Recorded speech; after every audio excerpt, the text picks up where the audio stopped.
Hi, I'm Lainey Hitchman. I'm a missionary in Hungary along with my husband Roy. We've been married for 30 years and have been on the field for 13. But over the last 26 years, we've actually been working in the area of relationships.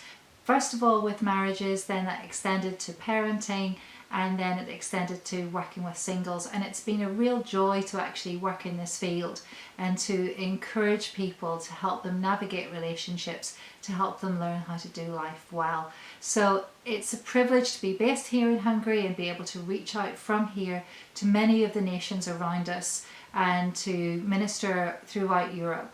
So we're really looking forward to what God's going to do in the future. We've been able to utilize things like video, Skype, Messenger, all sorts of different ways to reach people already, but we just have that sense that in a season that God's calling us to new things, to try new things. So here I am in front of the camera, and hopefully you will be encouraged as today I share from Acts chapter 27.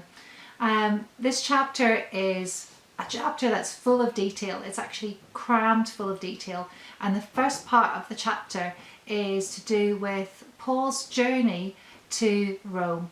He's not on a pleasure cruise, he's not sitting there, sunning himself along the way, but he's actually being taken to Rome as prisoner.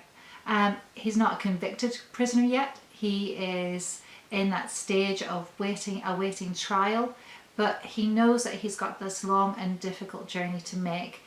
Long and difficult, I'm sure, from two perspectives. One is for him personally, as he comes to terms with being a prisoner, and secondly, just the hardships that they had to endure on the ship.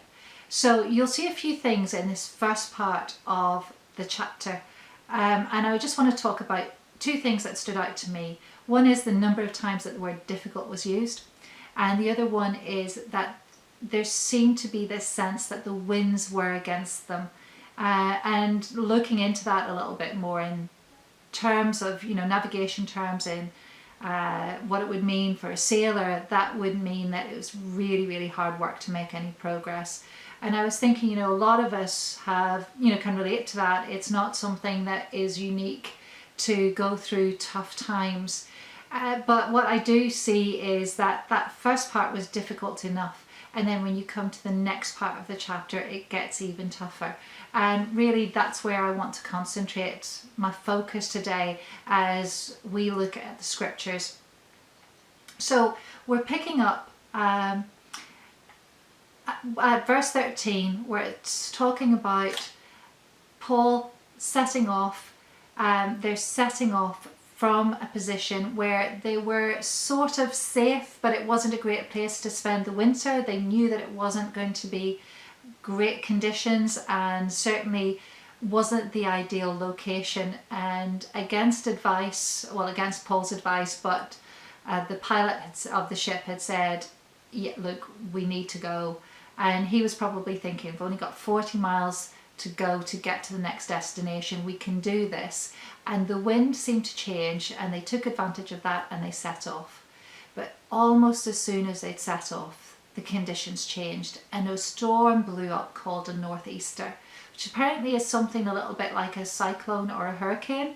And my only experience of a real storm at sea, I mean, I've been on choppy water before, but this was horrible, was setting off. It was travelling from Scotland over to Northern Ireland.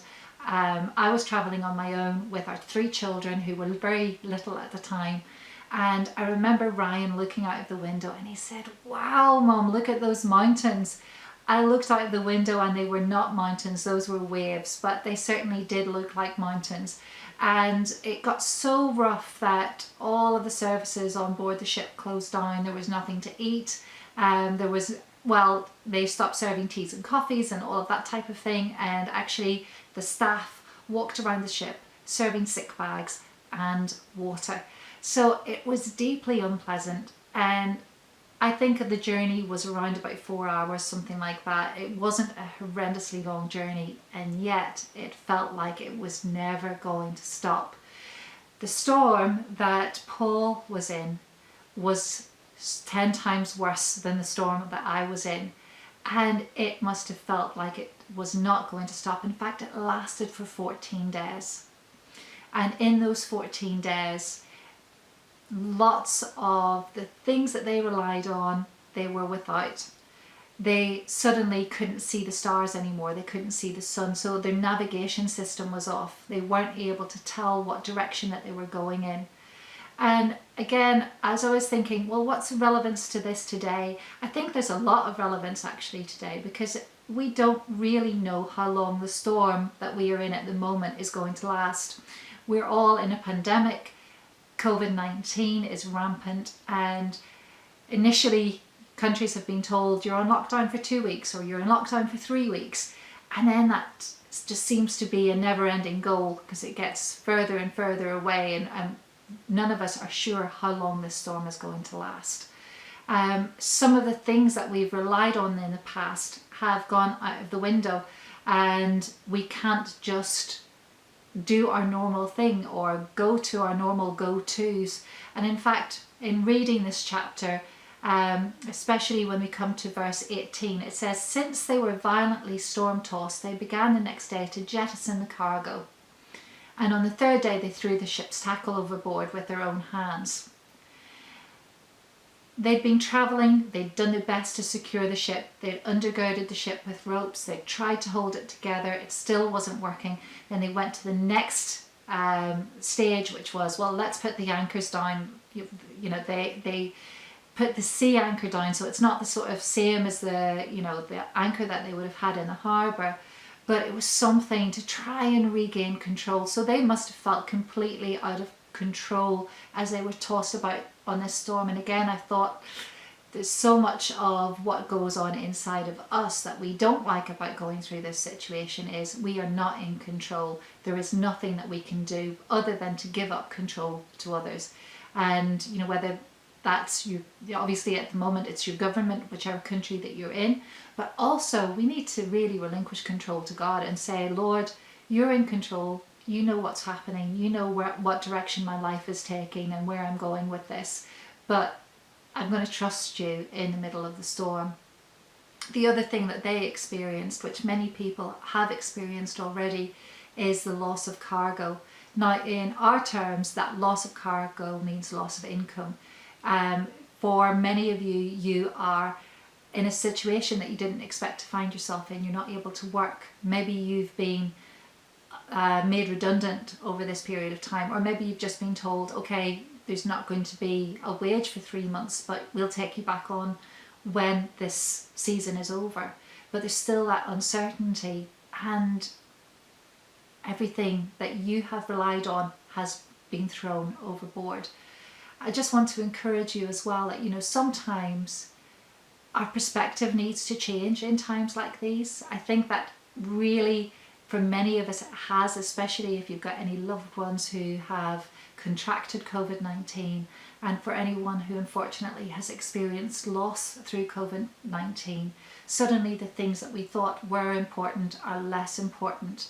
And as I was reading this, I thought there's so many areas in which there's a sense of comparison that we can see, this is going on. So what I didn't want to do was just focus on what was going on for them, but I wanted to think about what was going on for us and what we can learn not only from the standard members of the crew, but also from Paul and how he handled the situation. Now, what we see on board of that ship was you had obviously the prisoners, you had the sailors, and you had the soldiers. So 3 different groups of people all reacting differently. So the soldiers were in charge of the prisoners. They had to take care of them, look after them, and the sailors obviously were in charge of the ship. But at one point during this desperate struggle, after this 14 nights of horrible weather, the sailors were making plans to get off the ship and to go in a smaller craft and escape. And that's because this bigger ship was just not holding it together. And Paul said something to them. He said to the soldiers, if you let these guys go, we're all lost.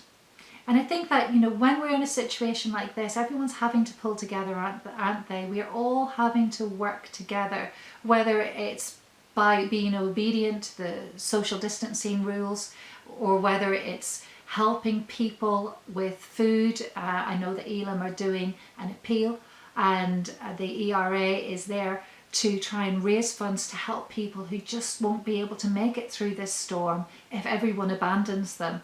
So I would encourage you that if you're in a position to help, that you think, what can I do to help others? Not just what can I do to survive, but what can I do to help others?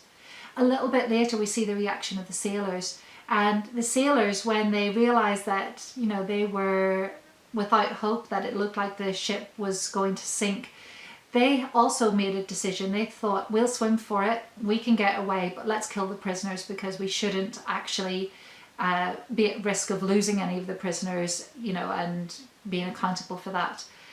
And again, this is where the Lord steps in, and you see Julius, who was a centurion, who actually favoured Paul, who thought, this guy is an unusual guy. This guy is somebody who's doing this whole shipwreck or this whole storm thing in a totally different way. And he took the advice and he said, no, we're not going to kill the prisoners.